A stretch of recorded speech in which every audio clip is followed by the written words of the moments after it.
નમસ્કાર મિત્રો, આજના વેધર બુલેટિનમાં તમારું સ્વાગત છે। આજે તારીખ 8 જુલાઈ 2026। સિસ્ટમની વાત કરીએ, ગુજરાતમાં કેવું રહ્યું છે ચોમાસું, આવનારા દિવસોમાં શું છે વરસાદની પરિસ્થિતિ અને ગત 24 કલાકમાં ક્યાં કેટલો વરસાદ પડ્યો, તમામ પ્રકારની માહિતી આપી દઈશું। અત્યારે મિત્રો સમગ્ર ગુજરાતમાં ચોમાસું સંપૂર્ણપણે સક્રિય થઈ જવા પામ્યું છે। મધ્યપ્રદેશ તરફ સર્જાયેલું લો પ્રેશર અને દક્ષિણ ગુજરાતથી કેરળ સુધી લંબાયેલી ઓફ શોર્ટ ટફ રેખાના કારણે આગામી અઠવાડિયા દરમિયાન રાજ્યના જુદા જુદા ભાગોમાં વરસાદી માહોલ જામશે। આગામી અઠવાડિયું એટલે કે 8 જુલાઈથી 14 જુલાઈ માટેની વિસ્તારવાર સચોટ માહિતી તમને આપી રહ્યા છે। સૌપ્રથમ વાત કરીએ તો દક્ષિણ ગુજરાતની, જેમાં સૌથી વધારે અસર જોવા મળનારી છે। આગામી 48 કલાક દરમિયાન દક્ષિણ ગુજરાત માટે ખૂબ જ મહત્વના છે। સિસ્ટમની સીધી અસરના કારણે અહીં ભારેથી અતિભારે વરસાદની સંભાવના છે। મુખ્ય જિલ્લામાં વાત કરીએ તો સુરત, વલસાડ, નવસારી, તાપી, ડાંગ અને ભરૂચમાં જોરદાર વરસાદ હજુ પણ થઈ શકે છે। સ્થિતિની વાત કરીએ તો આ વિસ્તારોમાં ગાજવીજ અને તીવ્ર પવન જોવા મળે, જેમાં પવનની ગતિ 50 થી લઈને 60 કિલોમીટર પ્રતિ કલાકની ઝડપે રહે, સાથે અતિભારે વરસાદ પડી શકે છે। માછીમારોને દરિયો ન ખેડવા અને બંદરો ઉપર ચેતવણીના સિગ્નલ પણ યથાવત રાખવામાં આવ્યા છે। મિત્રો, ગત રોજ સુરતમાં ભયંકર કહી શકાય કે તાંડવ મચી ગયું। બોયરામાં રહેલી દુકાનમાં ભયંકર નુકસાન થયું છે, લાખો કરોડોનું નુકસાન થયું છે। એટલે મિત્રો, હજુ પણ જે વિસ્તારમાં નીચાણવાળા વિસ્તારોમાં તમારી શોપ હોય તો થોડા અત્યારથી જ માલ સામાનના સુરક્ષિત જગ્યાએ લઈ લેજો, જેથી આપણને ભારે નુકસાની ન થાય। હવે વાત કરીએ તો સૌરાષ્ટ્ર અને યુનિયન ટેરેટરીની, સૌરાષ્ટ્રના દરિયાકાંઠા વિસ્તારોમાં પણ વરસાદનું જોર જોરદાર જોવા મળશે। મુખ્ય જિલ્લાઓમાં ખાસ કરીને અમરેલી, ભાવનગર, ગીર સોમનાથ, જૂનાગઢ, મોરબી અને દીવમાં વરસાદની શક્યતા વધુ છે। સ્થિતિની વાત કરીએ તો આગામી 2 થી 3 દિવસ દરમિયાન આ જિલ્લામાં છૂટાછવાયા સ્થળે ભારેથી અતિભારે વરસાદનું ઓરેન્જ એલર્ટ અને યલો એલર્ટ આપવામાં આવ્યું છે। અઠવાડિયાના મધ્ય ભાગ એટલે કે 10 થી 13 જુલાઈ દરમિયાન અહીં હળવોથી મધ્યમ વરસાદી માહોલ જળવાઈ રહેશે।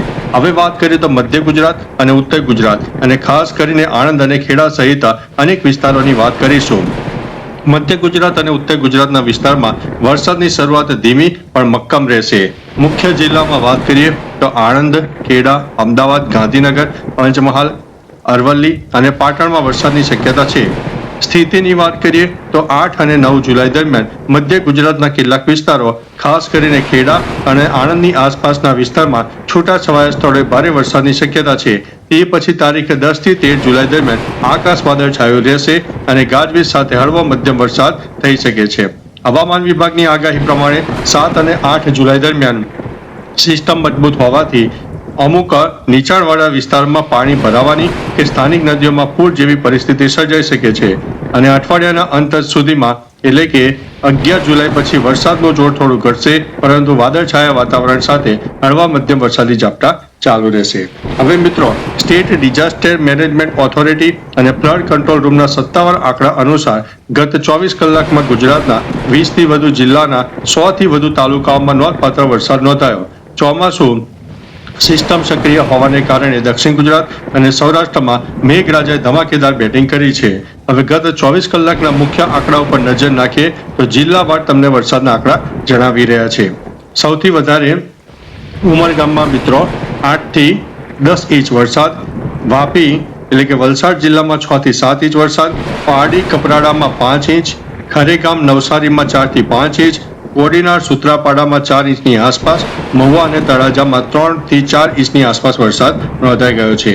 મિત્રો, મહત્વનું છે કે ચરોતરમાં ખાસ કરીને આણંદ અને ખેડાની પરિસ્થિતિની વાત કરીએ તો મધ્ય ગુજરાતના આણંદ અને ખેડા જિલ્લામાં ગત 24 કલાક દરમિયાન વાદળછાયા વાતાવરણ વચ્ચે ધીમી ધારે હળવાથી મધ્યમ વરસાદી ઝાપટા પડી રહ્યા છે।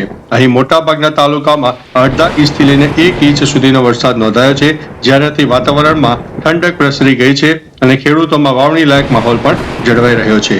હવે મિત્રો, વહીવટી તંત્રે ખાસ સૂચના આપી છે અને એલર્ટ ઉપર પણ રાખ્યા છે। ભારે વરસાદની ચેતવણીના ભાગરૂપે દક્ષિણ ગુજરાતના વલસાડ અને નવસારી જિલ્લાના નીચાણવાળા વિસ્તારોને એલર્ટ ઉપર મૂકવામાં આવ્યા છે। માછીમારોને પણ સૂચના આપવામાં આવી છે કે દરિયામાં ઊંચા મોજા ઉછળવાની અને તેજ પવન ફૂંકાવાની શક્યતા હોવાથી આગામી 2 દિવસ માછીમારોને દરિયો ન ખેડવા માટે કડક સૂચના આપવામાં આવી છે। બાકી મિત્રો તમારા વિસ્તારમાં અત્યારે વાતાવરણ કેવું છે, વરસાદ છે કે નહીં, તમામ પ્રકારની માહિતી વિસ્તારો સાથે આપજો અને જોડે તમારું નામ પણ લેજો. તો ચાલો મિત્રો, ફરીથી દેશ અને દુનિયાના સુપરફાસ્ટ સમાચાર અને વરસાદની નવી આગાહી લઈને મળતા રહીશું. ત્યાં સુધી અમને રજા આપશો. નમસ્તે.